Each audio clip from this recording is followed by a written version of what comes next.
Apple is the most valuable publicly traded company in the world, and Elon Musk hasn't shied away from trying to take another bite out of the company. The drama surfaced when Wall Street Journal reporter Tim Higgins came out with a book about Tesla that included a wild claim that Elon Musk tried to replace Tim Cook as Apple's CEO.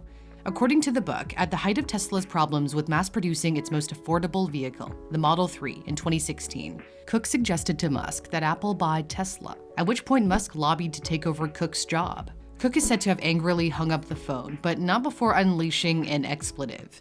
Both men have denied the conversation took place. This is what Cook told the New York Times' Kara Swisher on her podcast, Sway. I've never spoken to Elon, although I have great admiration and respect for the company he's built. Musk made the point of saying they've never spoken or written to each other, ever. However, he admitted that during Tesla's toughest days, he did request a meeting with Cook to talk about the prospect of Apple acquiring Tesla, but there weren't any conditions involved. Musk went on to say that Cook refused to meet with him and added at the time, Tesla was worth only 6% of its current valuation. Who knows what an Apple acquisition might have looked like? After all, Musk isn't exactly the company's biggest fan. During Tesla's second quarter earnings call, he made a point of saying Apple uses more cobalt than Tesla does. Some cobalt, mined in conflict areas like the Congo, has been linked to child labor, and the mining process has been blamed for devastating the environment. It is, however, the key ingredient in lithium-ion batteries that power iPhones and electric cars.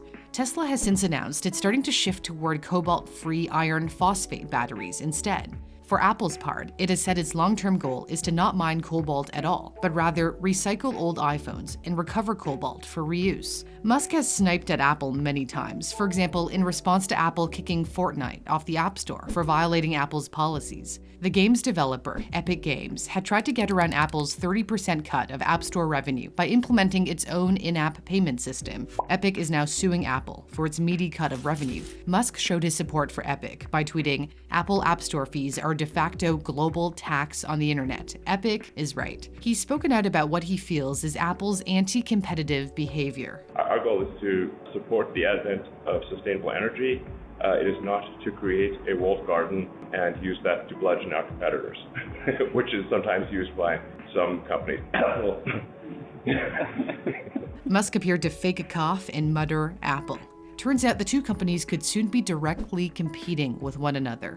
Apple has reportedly been quietly developing an autonomous electric vehicle since 2014 that is meant to give Tesla a run for its money, though Musk appeared to write it off early on, telling the German newspaper Handelsblatt in 2015, "It's good that Apple is moving and investing in this direction, but cars are very complex compared to phones or smartwatches."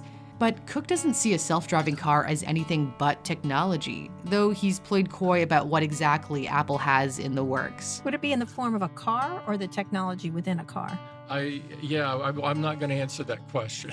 Apple is well known for keeping things under tight wraps. It has reportedly held talks with several car companies about teaming up to build an electric car, though it's apparently still searching for a partner. So an electric Apple car, if it ever appears, could still be years away. Musk doesn't think Apple has the right people to get it done, saying it has hired people Tesla has fired, likening Apple to a graveyard filled with those who couldn't cut it at Tesla.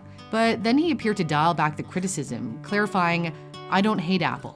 I'm glad they're doing an EV." Whether Apple ends up coming out with a car or not, it's already well known as one of the most transformative companies in history. Apple has created an ecosystem where its devices are designed to work seamlessly with one another, which entices fans to buy them all. In this regard, it appears as if Musk is trying to take a page out of Apple's book. Tesla is now looking to expand its own ecosystem. It already offers solar roofs for homes that generate energy that can be stored in a Tesla Powerwall that can power your house when the grid goes down. The Powerwall can also charge your Tesla. And your car can be covered by Tesla's own insurance, just like AppleCare covers Apple products. The Tesla ecosystem seems to be ever expanding. Musk has said he's keen to develop a Tesla HVAC system, a heating, ventilation, and air conditioning system, bringing the tech developed from its cars into homes.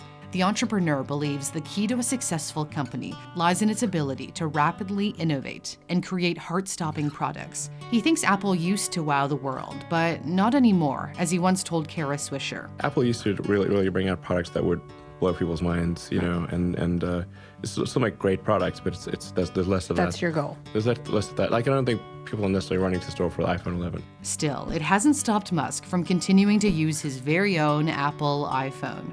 Anyone who's bought shares in either Apple or Tesla and has held them for long enough is reaping the rewards. But there's always volatility with the stock market. What if you could shelter yourself from the crazy bull market by investing in ultra-expensive, famous works of art?